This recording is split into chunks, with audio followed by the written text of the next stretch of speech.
Start. So before I start with today's lecture, I would like to ask whether you have any questions regarding the last two classes.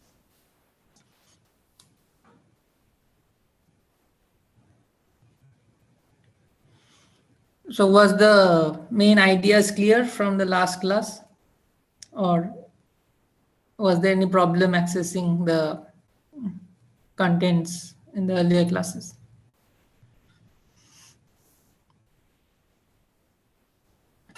Okay, so I hope that it was accessible to you all. So, so as you know, till now we were doing mainly trying to understand how the hadron spectrum are can be accounted for just using the symmetry properties of the standard model. So what we used was that we used the first we saw that isospin is a good symmetry, and then we tried to use that to calculate different properties just using the isospin. And then we saw that when we have different quantum numbers like strangeness and all, then one has to have enlarged the symmetry group. And then we introduced the concept of a hypercharge. So using the labeling the state using the isospin and hypercharge, we saw that the minimum symmetry group that we have is SU3. And then we could construct all the states out of the basic or the fundamental smallest irreducible representation of SU3, which was this inverted triangle that we draw in the isospin and hypercharge plane. And then we could calculate different baryons and mesons. So we could calculate in the isospin hypercharge plane, assign all the isospin and hypercharge, which were also confirmed experimentally. And we showed that the success of the quark model came in the fact that there was a prediction about this omega meson, which had 3 strange quarks in it. And then that was predicted earlier, but then it was later experimentally confirmed. So that is the main success of the quark model that we discussed. And in all of these, you should realize that there was a very interesting synergy between the experimental and the theoretical works. So like the discovery of strangeness happened through experimental searches, and then that led to the proposal of hypercharge and enlarging the symmetry space. And then once when the symmetry group is known, then hadrons were predicted, which were later confirmed in experiments. So always in the history of particle physics, there is a strong connection between the theorists and the experiments, and they interact quite closely with each other because ultimately this is a experimentally driven subject. So it is very important that both the experimental and the theoretical communities talk to each other and collaborate very strongly. Okay, so then, so till now we were mainly concerned with the spectrum and understanding how different particles that we see within the standard model are created out of the symmetries within the standard model. But now we would like to go more into the interactions, because in the first class I mentioned that standard model is all about understanding the particle spectrum as well as its interactions. So we will focus on the interactions. So experimentally, there are different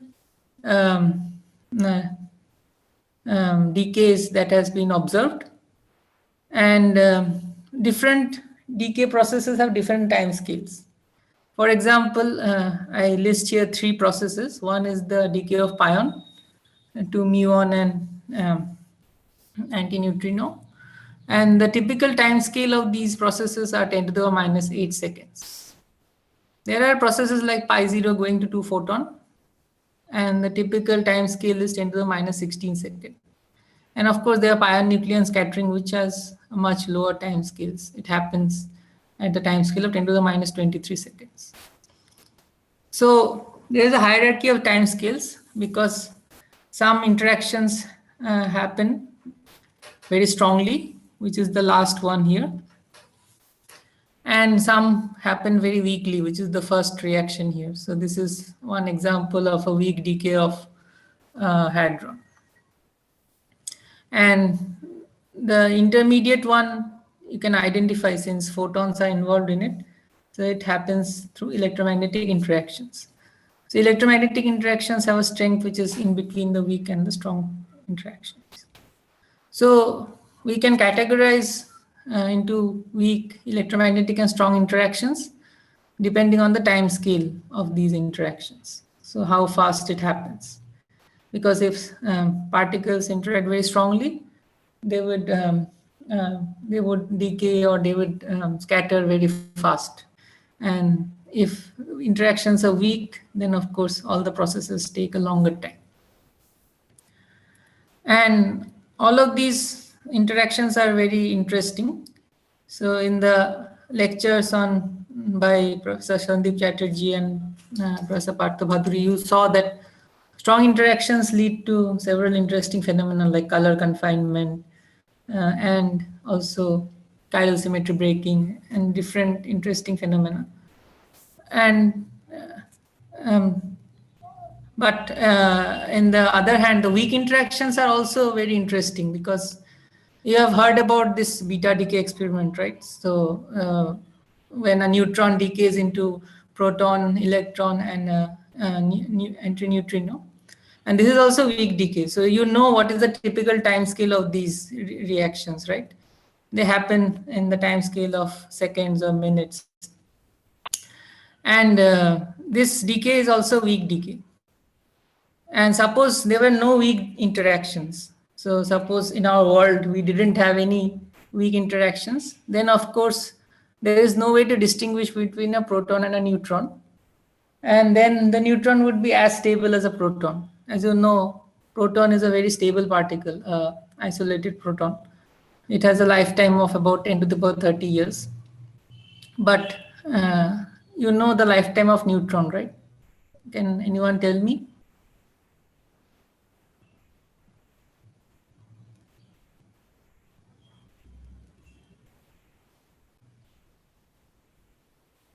Hello? Any guesses?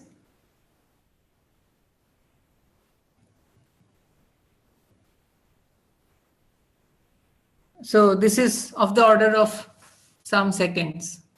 So since there is a weak interaction that distinguishes between a proton and a neutron. So neutron is not a stable particle, whereas a free proton is a stable particle.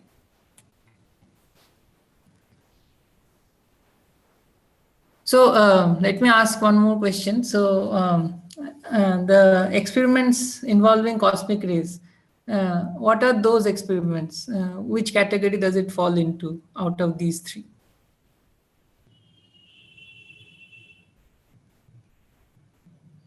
Hello?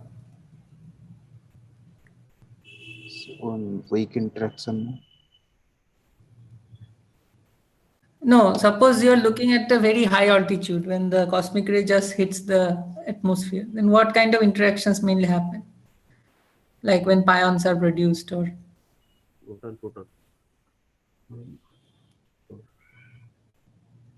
strange particles are produced. Strong interaction. Yes, very good. So always these strange particles or pions, whatever they were discovered using the cosmic ray experiments, they were produced by strong interactions. And as you remember, I also mentioned that since in strong interactions, we always observe that strange particles are produced in pairs because the net strangeness is conserved. So you will always have strange particles produced in pairs. So all the production mechanism happens in the very higher parts of the decay by weak interactions. Like you can see pions decay into muon, that happens through weak interactions. Similarly, kaons decay, that also happens through weak interactions. So all of these are very intimately connected. And these interactions are characterizing the standard model. So today we will learn a little bit more about weak interactions. So, uh, so first of all, once the weak decays were discovered, there were some very nice observations that weak decays violate parity. So this was the famous experiment that was done by Madame Wu. So what this was done in early 1950s, and what was done is that you have a atom which is this cobalt-60. It decays into nickel 60, and then an electron and an antineutrino is emitted. So the cobalt-60, the spin I've denoted by this blue line, it has a net spin of 5 units in the Bohr magneton units, and it decays into this residual nickel nucleus, which has a net spin of 4. So by angular momentum conservation, there's a net spin 1 that has to be shared between electron and the antineutrino. So if you shared them, and you also know what are the spins of electron and antineutrino. So what are these spins of these particles? Anyone? Half. Half. Yes, so they are half, spin half. So if you want to have a net spin 1, both the electron spin, which is given by this green line here, as well as the neutrino spin on the top green line, they should be aligned parallel to each other. But then there is also momentum conservation. So these gray lines represent the momenta of the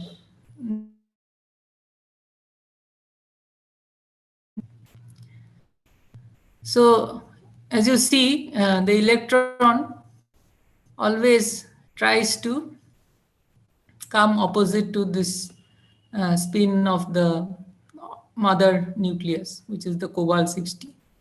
So this was discovered in the experiments, and this was repeated several times, and saw that the electrons are emitted preferentially along a direction which is opposite to the cobalt spin.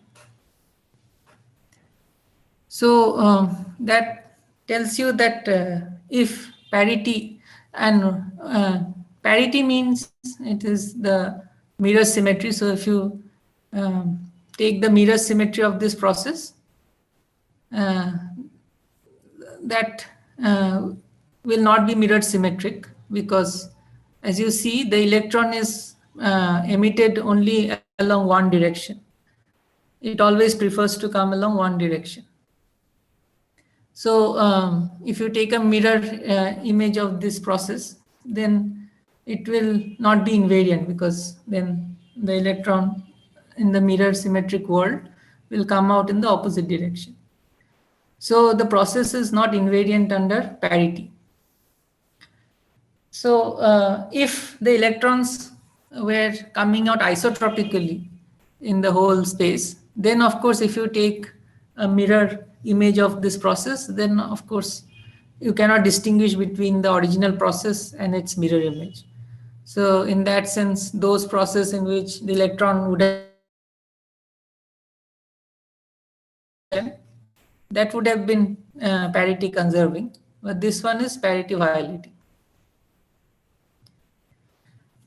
And another interesting thing that you will note is there is a concept of helicity. Helicity is defined as the projection of the spin along the momentum direction.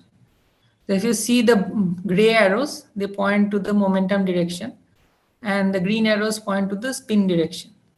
So if you look at this diagram, then you will see that only one kind of helicity is supported. So for example, for this antineutrino, you have your spin projecting along the momentum, so it is a right-handed particle. This is always the case. And the electron is always left-handed because the angular momentum is opposite to the momentum direction. So you will see that in all of these processes, you will only have left-handed electrons and right-handed antineutrinos, and never the other ones. So this was a very seminal experiment, and there were also many other experiments done during this decade, which showed that the neutrinos existed only as left-handed states, and there is no corresponding mirror image state, which is the right-handed neutrino. So right-handed neutrino was not discovered. And also there were several experiments done. Like for example, if you look at the first reaction towards the end, so one observed that pi plus decays into mu plus and left-handed muon neutrino. But then it was observed that this rate of this decay is not the same as the rate of decay into pi plus going to mu plus plus right-handed neutrino. In fact, it was observed that this right-hand side of this reaction is zero identically. The rate is zero because they didn't observe any right-handed neutrinos. So this tells you that these two processes that are mentioned here in the first equation, these two processes are just mirror reflections of each other. And since the mirror reflected process has a different rate than its original one, that tells you that in all of these weak decays, parity is violated.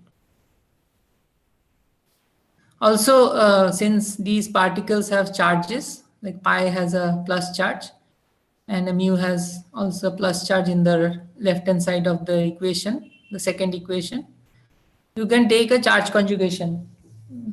So you can use the charge conjugation operator, and then by charge conjugation, you flip the charge of the particles. So pi plus goes to pi minus and mu plus goes to mu minus. And then, of course, you have to take the antineutrino in the right-hand side. And it was also observed that these two rates of the reaction, the decay of pi plus and the decay of pi minus, is not equal. So it also tells you that weak decays are also not conserving the charge symmetry.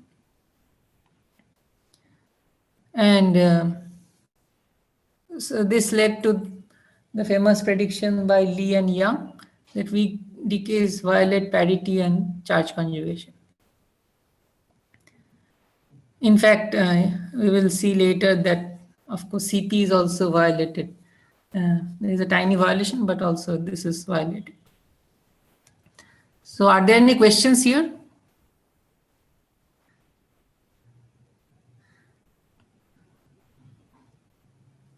Okay, I see. Don't see any. So, so next is, you didn't ask me how the helicity of neutrinos are discovered. So that was another very fantastic experiment by Goldhaber, Grodzins and Sunyar. And they actually discovered the helicity of neutrinos from the spin and momenta of the recoil nucleus. They did some beautiful experiments to find out the helicity of neutrinos. And they always found out that the neutrinos are always left-handed. Left-handed meaning, in terms of this figure, the green and the gray lines, which represent the angular momentum and momenta respectively, they are parallel to each other for the antineutrino and anti-parallel to each other for the neutrino. So if you look at the beta decay experiment, so beta decay means the neutron goes to proton and electron and an antineutrino, you can diagrammatically represent it. So you have a neutron which decays into proton, electron, and of course you can think of, you can take the charge conjugation, so you can bring it on. So this is the process Feynman diagram of the low energy beta decay processes. So if you look at this vertex, then you can see that the top two arrows are like a hadronic current, which comprises of a neutron and proton. So neutron comes in and proton goes out of it. And then there is a leptonic current. So there is a neutrino coming in and then electron going out. And what experiments tell you that this hadronic, this total amplitude of the process is the product of these two currents. So you have these arrows which denote the direction of the currents. So the top part of the figure is the hadronic current and the bottom part is the leptonic current. So the total amplitude is the product of it. So if you look at the amplitude, it is given by the hadronic current, and the current always have it's a vector, so it has an index mu. And then there is a leptonic current, which is given by the EL, and this is a bar, overall bar on top of it, times gamma mu times nu L. And this, since the neutrinos are left-handed always, so that's why you have to write the leptonic current in terms of this handedness. Of course, you can, you know the definition, because when you define handedness, this is like a projection of 1 minus gamma 5 on the states. And you can show that you can write this in terms of the the fields of the electron and the neutrino if you have this 1 minus gamma 5 factor. So you can check this and convince yourself. And so a question, so you may know what is, how to define a left-handed state, right? From the original, if you are given a wave function, how, or a spinor, then how to get the left-handed projected spinor. Hello, anyone?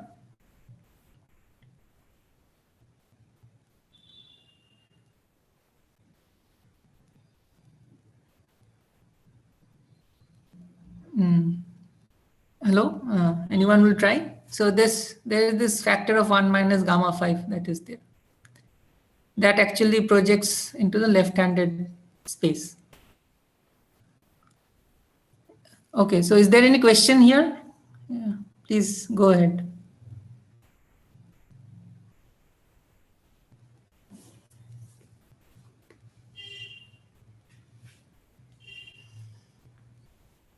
Hello? Am I audible? Yes, sir. Okay. So is it understandable till now? If you have questions, please. Yes, sir. I have a question. Yeah. So in the Feynman diagram, we usually use a exchange particle. Like here, Yeah, if it is beta decay, so there will be, I think, W boson will be the exchange particle. So here I cannot see in the diagram. Yeah, so as I mentioned, this is a low energy process. Okay. When your energy, so beta decay actually happens, and usually the typical energy scales that are involved is a few MeV. Yeah. Whereas the W boson mass is like about, okay, it's a high. You know that, right? Okay. It's about 80-90 GeV around that. So then in that typical scales, this vertex is suppressed. I will come to those discussions later. But yes, you're true. If you want to draw it properly, then you have to draw a vertex with the propagator.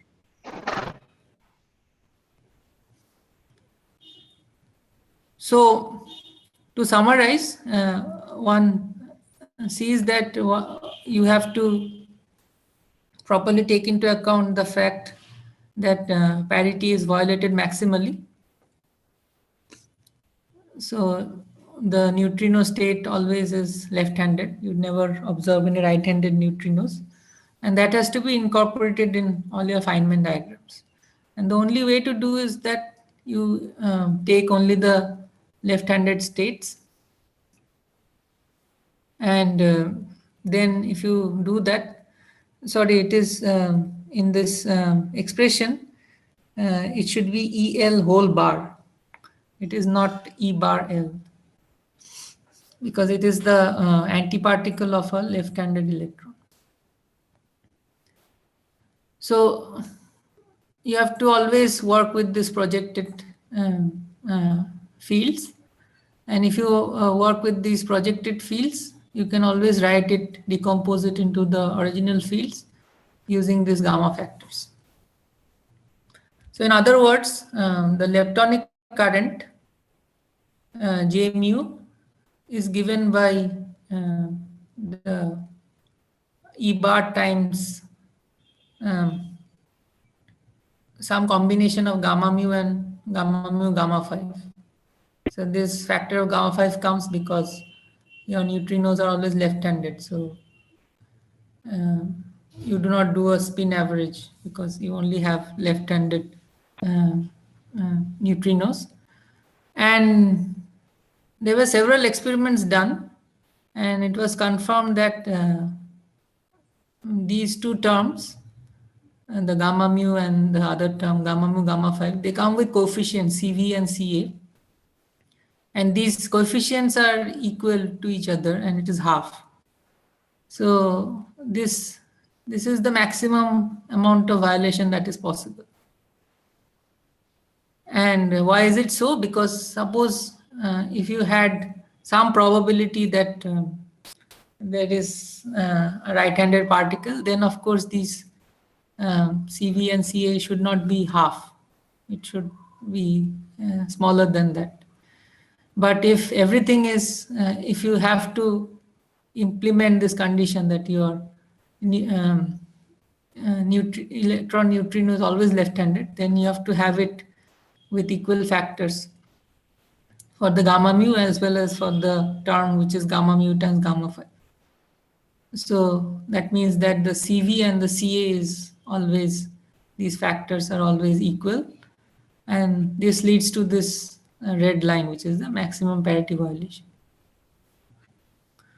And I mentioned this underscript V and A because this V corresponds to the vector part, because it multiplies with the gamma mu.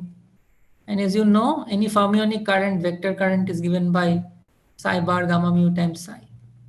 Whereas this gamma, if you have a gamma mu times gamma 5, this is like the axial vector part. So that has a coefficient Ca, where A stands for the axial vector.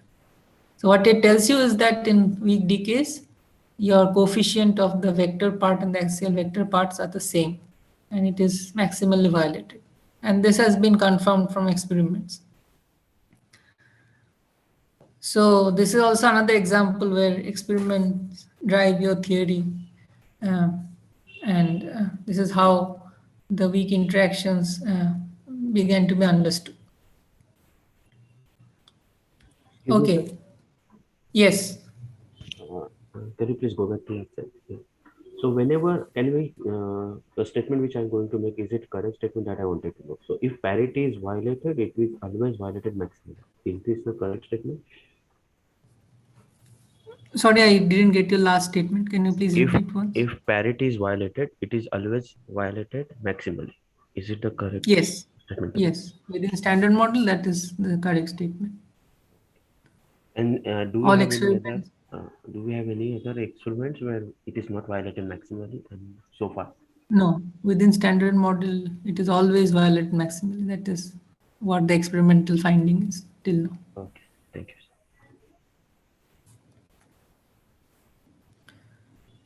Okay. So then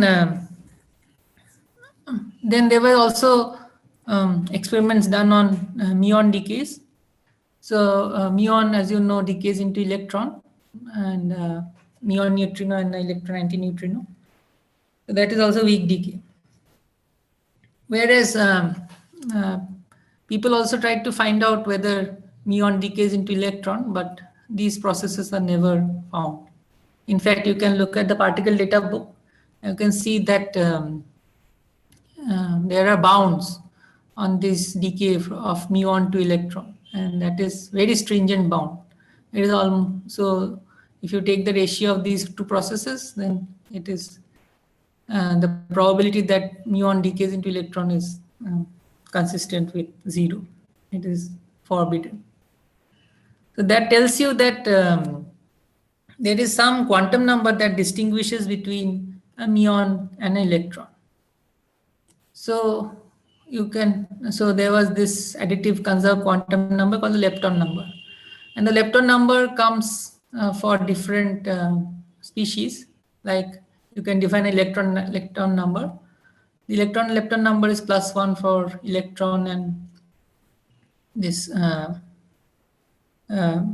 electron neutrino. Whereas the lepton number is 0 for all other lepton species like muon, tau, and the muon neutrino and the tau neutrino. And of course, the lepton number.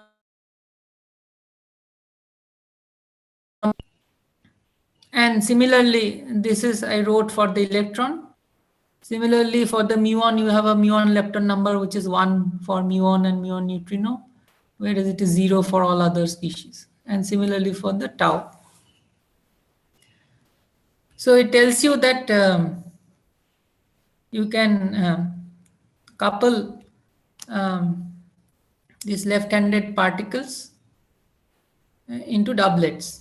Why doublets? Because if you look at this reaction, you will see that always when you go from the left-hand side to the right-hand side of this diagram, you change the charge. So the electron the neutrino was having a charge 0, and then in this, the net charge is -1.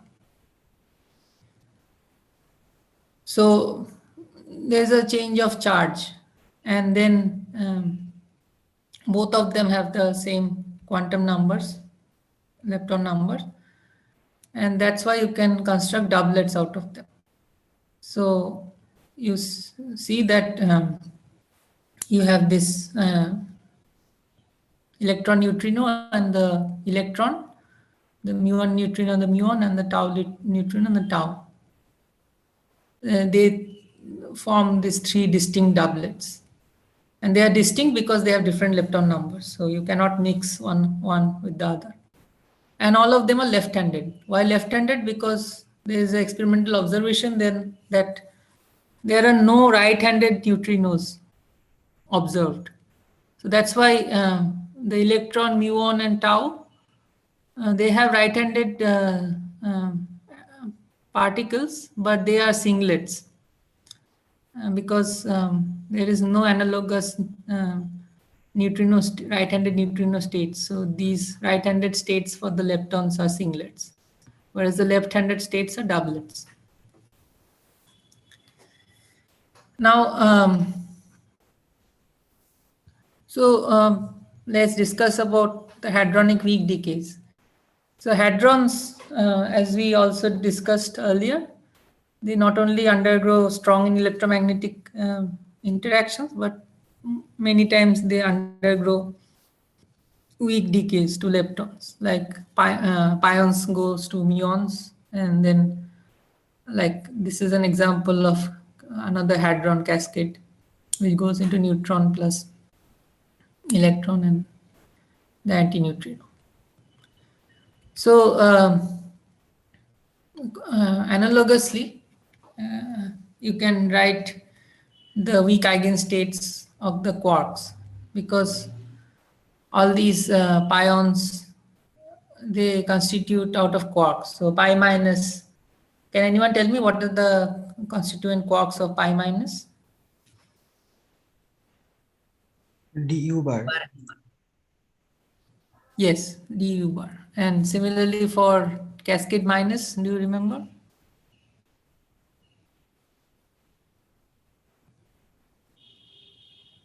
Okay, look it up. So this will have 3 quarks sitting in it. So since as for the leptons, the quarks also undergo weak decays. So similarly, like you did for the leptons, you can also do similarly for the quarks. You can write the weak eigenstates of the quarks. And you can write doublets UD. I wrote it D prime. I will explain to you why.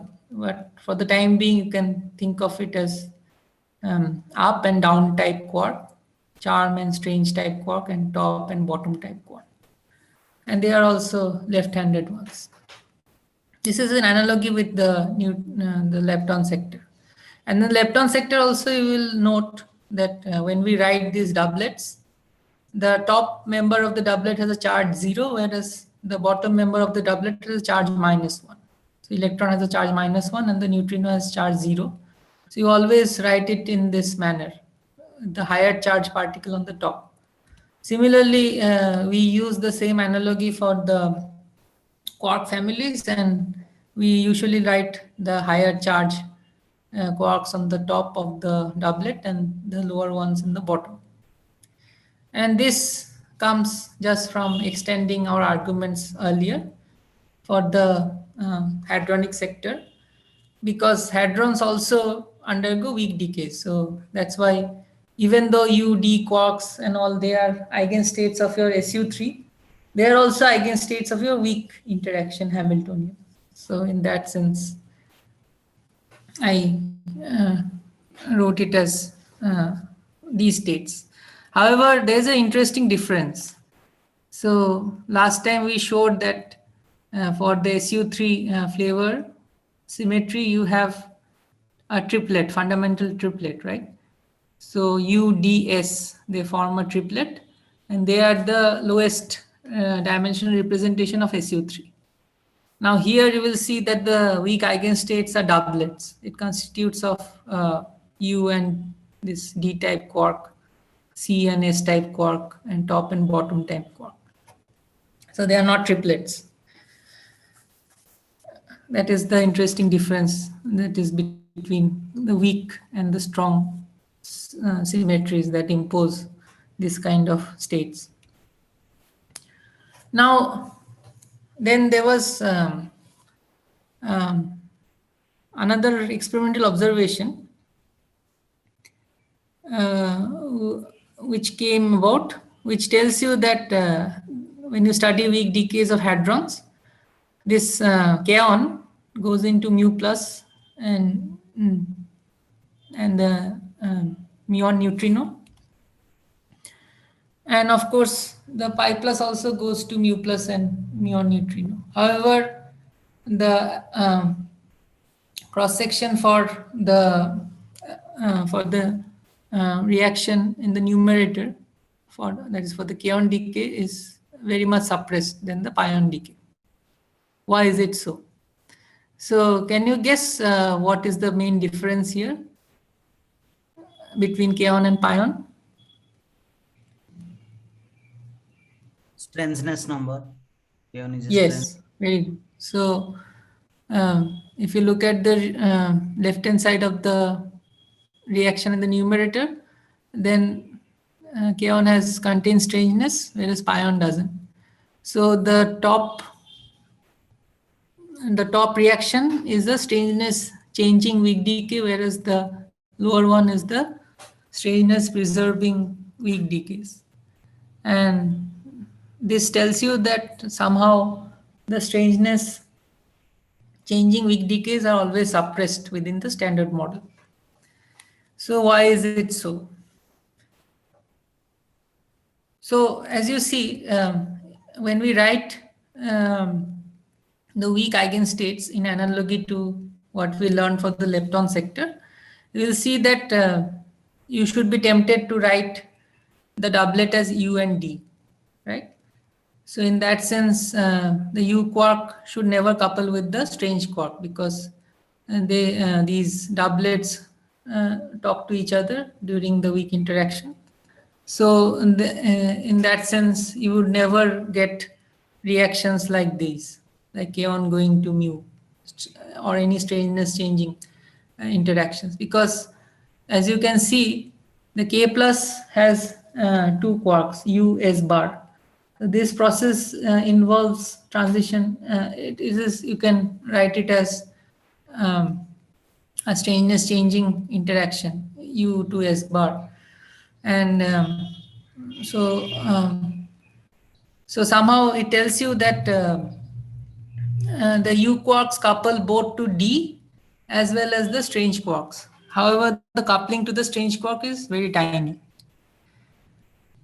So then that's why I wrote this state as D prime, because it is not exactly the D quark, because from experiments you see that U quark couples both to D and the strange quarks. And you have to also explain why the coupling to the strange quark is very weak. So in that sense, you can write these states, these are the weak eigenstates, as some linear combination of your flavor states. So this is D prime is D cos theta and S sin theta, and I have a subscript C because this linear combination was first suggested by Cabibbo. So this is called the Cabibbo mixing, which tells you that the weak eigenstates are mixture of your flavor states, which is this D and S. So that tells you that yes, these states here in the doublets, which are the weak eigenstates, this lower part of the doublet is not like a pure D quark, but it is the weak eigenstate is a combination of this D and the S quarks. And once you use these kind of argument, then you can show that this reaction. So here, as you see in the numerator, you have a K plus, which is US bar. So U couples to S, which has a factor of sine theta. So then you can show that this reaction goes as, oh, I'm sorry. I forgot the denominator. So the numerator goes as sine square theta and the denominator goes as cos square theta, because U and D, they couple with this amplitude, which is cos theta. So this ratio will be tan square theta C. And then if you actually try to calculate the Cabibbo angle, it is very small. It's about 13 degrees. So that tells you why this whole thing is suppressed. And of course, you fix the angle from one set of ratio and then you check whether your prediction is universal. So you look at different other ratios. Like you can look at decays of other strange particles like cascade and neutrons.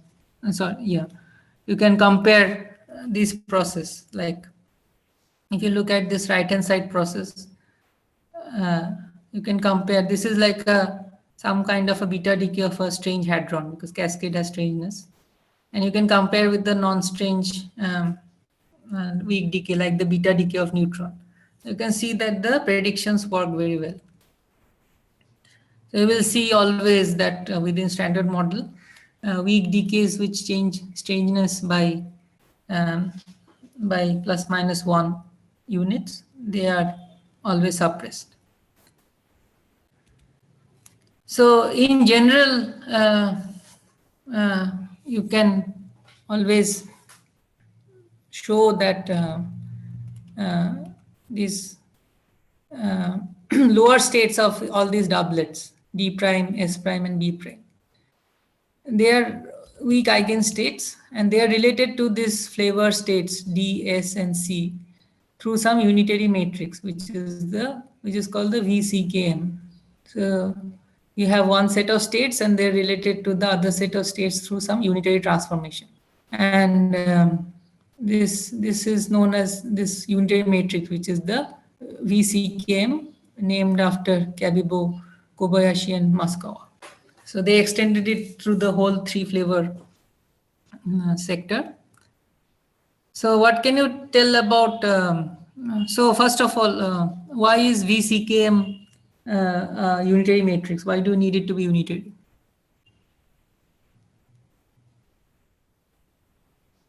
Anyone?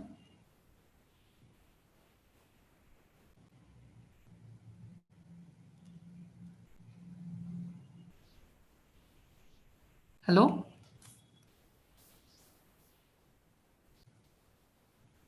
Am I audible?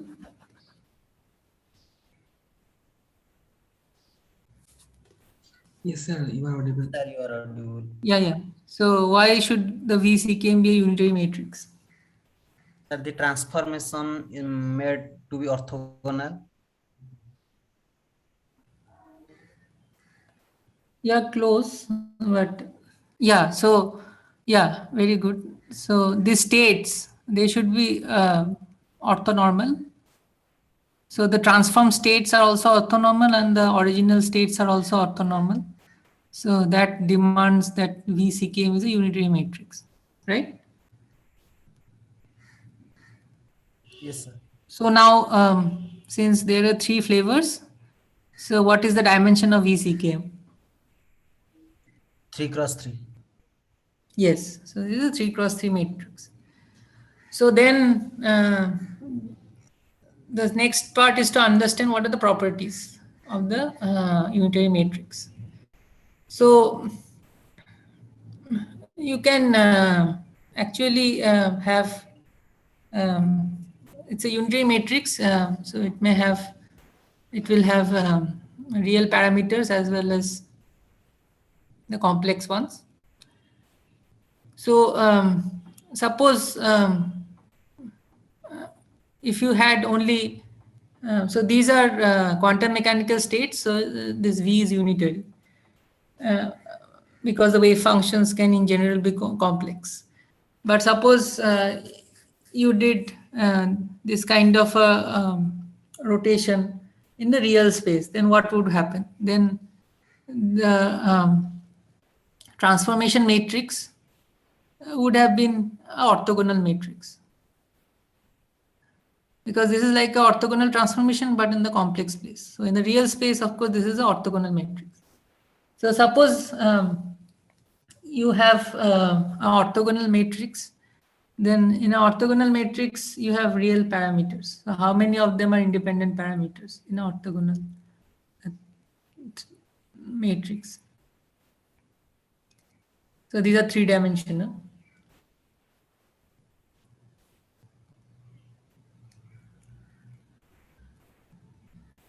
So you know, right, that any ON matrix has N into n minus 1 by 2. there are 3 angles. So there are 3 real parameters. So if it was not VCKM but some orthogonal matrix, then it would have had 3 real parameters. However, a unitary matrix has how many parameters total?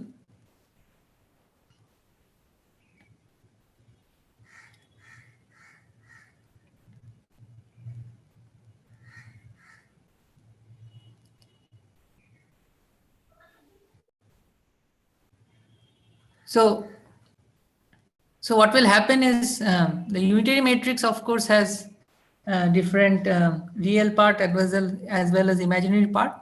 So you can always show that you will have phases, but then you can absorb the phases in these quark wave functions. And one is the overall phase. So in general, you could have taken and absorbed phases, 3 of them here and 3 of them here, and you would have absorbed 6 phases, but one of them is a trivial one. So that's why you can always have 4 independent parameters. And out of these 4 independent parameters, 3 are real because, as you know, this is a unitary matrix, which is a complex generalization of your orthogonal matrix. An orthogonal matrix has 3 parameters. So then you can show that if you have out of these 4 parameters, 3 angles, then one will be a phase. So when you only work in two-dimensional case, when you are only considering this case, only between D and S, when you had this two-dimensional mixing, then of course you know that within a 2x2 matrix there are no phases, there is only one angle there. But if you have a full 3-flavor mixing, then of course this unitary matrix will have one residual phase, and that residual phase leads to CP violation in the weak sector. That is the origin of CP violation. Okay, I will end here today and then have continue in the next class. So if you have questions, please go ahead.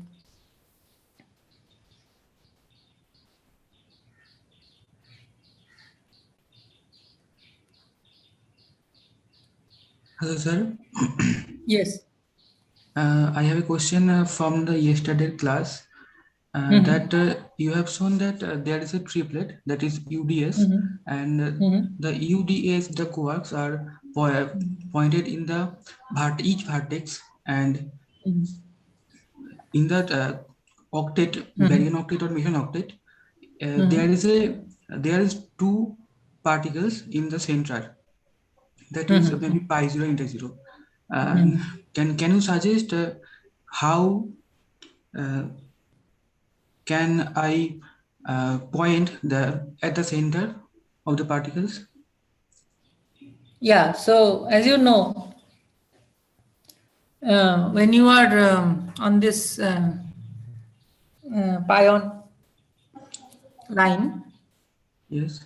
so your hypercharge is 0, but all these states are isospin states. So you can act I minus state. So pi plus has a highest state, which is 1, 1, right? Yes. So you can act I minus and you will get 2 states, which is the the pi 0 and the eta 8. And these will be a combination of, so if you act I minus on the initial state, then you can write, you can have 2 states in between, and they should be orthonormal to each other. They are distinct states. So using that, you can construct the wave functions of pi 0 and eta 8. Eta. Okay.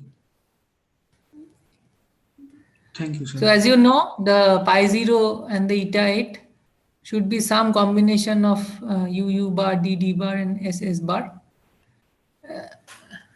So pi 0 doesn't have any strangeness content. So you can write it as UU bar minus DD bar. And then eta 8 has strangeness. So it is just the orthogonal to this pi 0 state. So you can construct that. Okay. Hello, sir. Yes, please.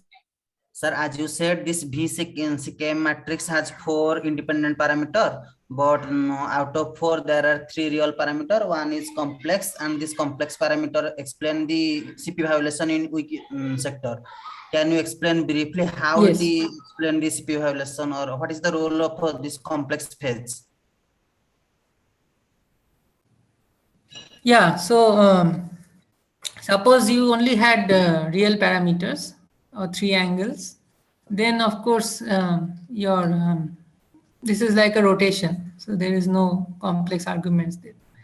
But then if you have a phase sitting in it, then that phase can show up in different amplitudes. So suppose you have some reaction happening between these quark sectors, then those quark sectors will have this additional phase. So that will lead to CP violation in the sense that, as you can see, like as I showed here. So you can have not in these reactions, but you can construct some reaction here and do a CP transformation on that. And you can show that if you do a CP transformation, then in some reactions, it will not be invariant. So the rates before and after doing your CP transformation will not be invariant. I will give an example maybe in the next class that will be easier for you to follow.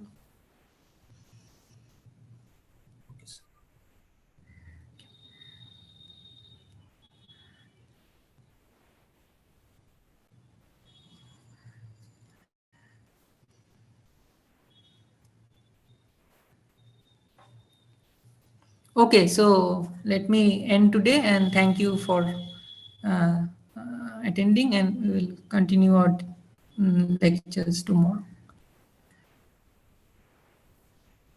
Okay, thank you, Sayantan.